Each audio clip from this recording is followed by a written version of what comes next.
Corría el año de 1993 cuando un psicólogo y pedagogo estadounidense llamado Howard Gardner publicó su propia teoría de la inteligencia, las inteligencias múltiples.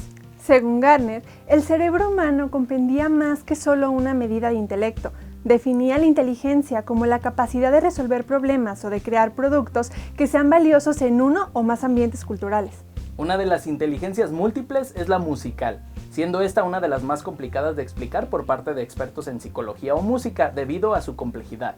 En esta ocasión hablaremos acerca de la inteligencia musical, en qué consiste, cómo se relaciona con las otras inteligencias y cómo es que nuestro cerebro reacciona a la música. Yo soy Emilia González, estudiante de comunicación. Yo soy Carlos Chavira, egresado de la licenciatura en Ciencias y Técnicas de la Comunicación, y estás en tu programa Angular.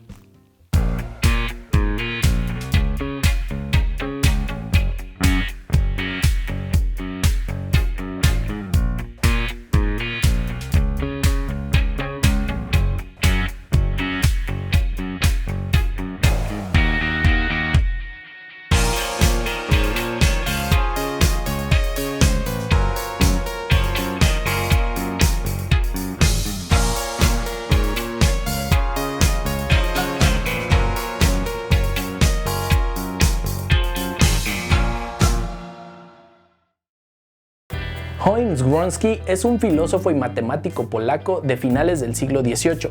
Se refirió a la música como la materialización de la inteligencia que está en el sonido.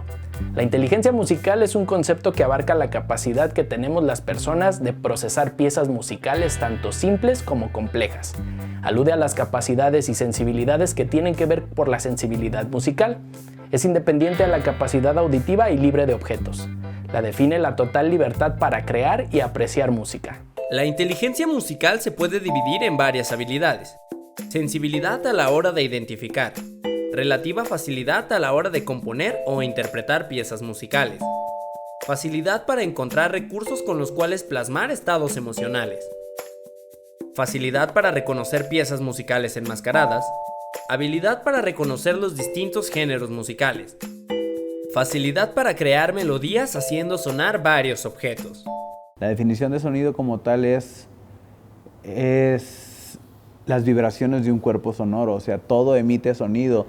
Y la definición de música es el arte de combinar sonidos y silencios en un tiempo. Básicamente, si no hay sonido, no hay música, pero puede haber sonido sin necesidad de haber música. Para mí, la inteligencia musical es una conexión y una sincronicidad de cosas que van más allá de nuestro alcance. Es como saber transmitir. Creo que va muy de la mano con la actuación. Si tú vienes con una actitud totalmente opuesta o antagónica a lo que tú estás queriendo o tu música te está queriendo dar a entender, pues no lo va a percibir el escucha. Entonces tienes que ser consciente y ponerte totalmente en ese papel de lo que tú quieres estar interpretando para poder lograr la ejecución y que el escucha pues logre percibirlo.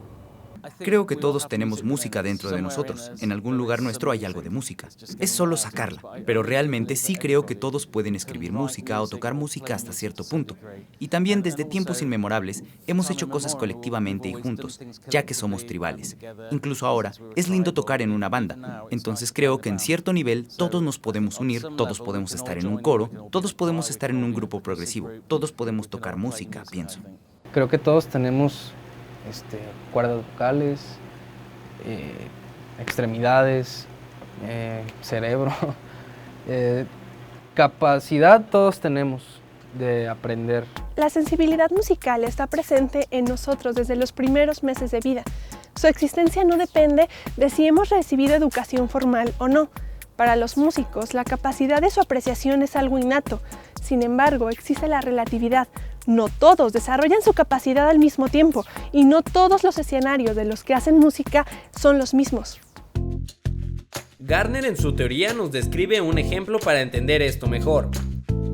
En una audición musical se presentan 3 niños de preescolar. La primera es una niña tocando una melodía en el violín con una precisión y sensibilidad. El segundo niño canta un aria de ópera después de solo haberla escuchado una vez. El tercero interpreta un minuteo en el piano que él mismo compuso. 3 prodigios ejecutando su talento en la música a muy temprana edad. Podríamos simplemente llegar a la conclusión de que tienen la inteligencia musical innata, que lo traen en la sangre. Pero ¿los 3 niños desarrollaron su talento infantil siguiendo el mismo camino? No necesariamente. Imaginemos que la niña que toca el violín es una japonesa que pertenece al programa de educación de talento. Sus compañeros son militares y se ha desempeñado en un contexto militar a perfeccionar su habilidad con los instrumentos de cuerdas. El niño que canta padece de autismo. Su capacidad de interacción social es más complicada, siendo perturbado por los aspectos afectivos y cognitivos.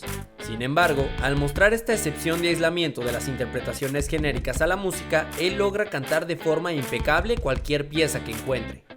El pianista viene de una familia de músicos quienes le han instruido el perfeccionar sus habilidades en el piano, teniendo de referencia a grandes músicos como Mozart. Cada uno de los prodigios tiene un contexto diferente que lo lleva a desarrollar su inteligencia musical. Tenemos que estar conscientes de la relatividad que existe al desarrollar los distintos tipos de inteligencia de la teoría de Gardner. Se describe la música como algo natural del ser humano. Siempre buscamos ritmo, armonía y tonos en los sonidos a nuestro alrededor. Pero, ¿cómo es que nuestro cerebro reacciona a estos estímulos? Bueno, pues lo veremos después del corte. Quédate en tu programa Angular.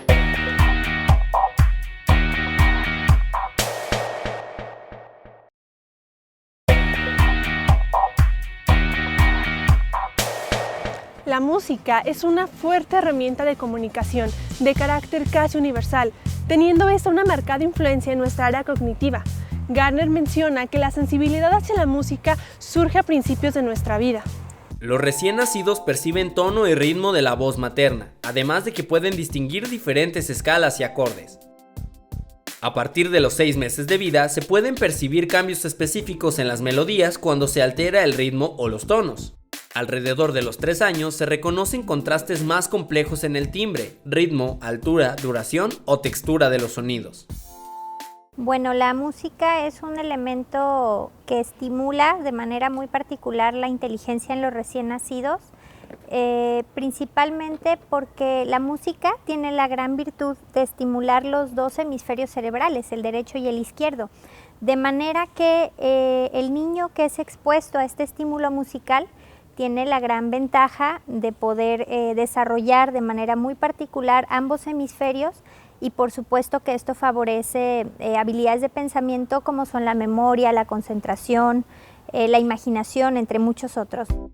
Desde el siglo pasado se le han atribuido usos terapéuticos a la música para contrarrestar problemas de hipertensión, ansiedad y demencia. En la década de los 90 se realizaron experimentos con pacientes que sufrieron derrames cerebrales, en los que durante 2 meses consecutivos escucharían su música favorita. Los pacientes mostraron mejoras en pruebas de memoria visual y verbal, además de mayor capacidad de concentración en comparación a otros pacientes con las mismas complicaciones. Fíjate que diferentes estudios nos han arrojado que la música abona mucho a problemas psicológicos muy particulares, sobre todo aquellos que tienen que ver con la ansiedad, con el manejo del estrés y con la depresión. ¿Por qué? Porque la música estimula pues ahora sí que todo el cerebro, los 2 hemisferios que lo conforman, y favorece mucho la reducción de procesos de estrés por las sustancias cerebrales que se pueden llegar a generar con el placer o con la tranquilidad o con la disminución de estrés a la que el sujeto puede estar expuesto a través de la música. Entonces, por supuesto que son, digamos, terapias alternativas o herramientas alternativas que deben acompañarse de un proceso, en este caso de psicoterapia. Es decir, no va a solucionar la música el problema de depresión y de ansiedad, ni mucho menos, pero pueden ser herramientas que contribuyan a la reducción de estos niveles, que luego son los que en ocasiones los pacientes en consulta te dicen, es que no sé cómo controlarlo, ¿no? Estoy en un proceso de acompañamiento, a lo mejor estamos trabajando sobre un problema en particular, pero llega la ansiedad en casa cuando estoy solo y bueno, escuchar música, por ejemplo, puede ser un buen elemento para favorecer la reducción de ansiedad o de estrés. En el año 1993, una psicóloga estadounidense llamada Francesca Rauscher, tras notar la fuerte influencia que tenía escuchar Mozart en los experimentos a los pacientes que sufrieron derrame cerebral, se interesó en aplicarlo en estudiantes universitarios. El estudio consistió en exponer a 2 grupos de jóvenes a escuchar Mozart durante 10 minutos y un tercer grupo solo estaría en un aula en silencio. Después de eso, fueron sometidos a pruebas de habilidad cognitivas para comprobar si la exposición a la música de Mozart tuvo un efecto en los jóvenes. Bueno, en relación a este tema de la música clásica, se dice que por los componentes que la integran, y por la inclusión de los instrumentos musicales, de la composición musical que tienen este tipo de piezas como la de Mozart, logran estimular cada rincón de nuestro cerebro. Los grupos correspondientes a la sonata de Mozart tuvieron mejores resultados en las pruebas de habilidades cognitivas en comparación con los que no. Sin embargo, estas mejoras en los estudiantes no tuvieron permanencia, por lo que la fidelidad del supuesto efecto Mozart perdió credibilidad con los expertos en psicología. Pero a la fecha se sigue utilizando este método en niños pequeños. Los puntos en contra, diría yo que más bien tienen que ver con considerar esta teoría como absolutista, es decir, pensar que la música en sí misma va a favorecer que el niño desarrolle su potencial, no. O sea, yo creo que nada más es tener como mucho cuidado con esto, ¿no? La música es una herramienta, es una alternativa y puede ser utilizada para favorecer todo esto que hemos venido hablando, pero no es absoluta, ¿no? Entonces yo creo que más bien tiene que ver con eso, con cómo percibimos el tema de la música como un factor o un estímulo, una terapia alternativa que puede favorecer procesos de aprendizaje, por ejemplo. Los efectos cognitivos de la música parten de visualizar el mismo medio como un sistema de lenguaje, como un sistema de memoria y al mismo tiempo como un sistema afectivo emotivo.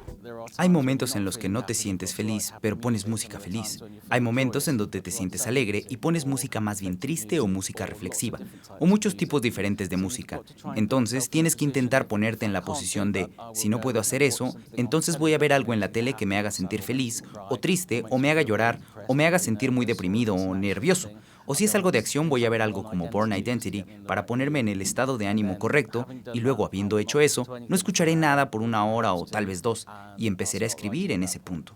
Lo más bonito para mí de la música es transmitir y contagiar a la gente y ser también influencia, porque hay gente que, sí, o sea, nos ha tocado gente que está deprimida, que nos escribe que gracias a su música yo salí de este hoyo, de este abismo, y es algo muy fuerte, o sea, no te imaginas, la verdad, todo lo que puede llegar a ocasionar una canción, una letra, o un tarolazo, lo que sea, o sea, como que uno como músico a veces no alcanza a dimensionar todo lo grande que puedes causar en las personas, ¿no? Y eso es como lo más valioso para mí, o sea, como músico, es lo más valioso que siento, ¿no? Que tengo el poder de contagiar a la gente. El reto de la música es superarse a sí mismo y superar los complejos mentales y todos los mapas que nos generan inseguridad, que nos da miedo brillar, nos da miedo de repente a la muerte, ¿no? En la música, pues de repente estás expuesto, viajas tanto y siempre tienes que estar siendo bueno, ¿no? Como humano. Yo creo que el reto es eso, ¿no? Que la música me permita cada vez ser mejor persona. Me gusta mucho cuando te subes a un escenario y ves a la gente cómo reacciona con lo que haces, que se emocionan y cuando ellos se emocionan también tú te emocionas. Entonces es como un dar y recibir y es algo bien bonito, ¿no? Que con palabras es, digamos, un poquito complejo de describir. Ahora tenemos mayor idea de cómo la música afecta nuestro pensar, contribuyendo a la teoría de las inteligencias múltiples de Gardner. Después de este corte comercial, hablaremos de cómo la inteligencia musical se relaciona con otros tipos de inteligencias de la misma teoría. Quédate en tu programa Angular.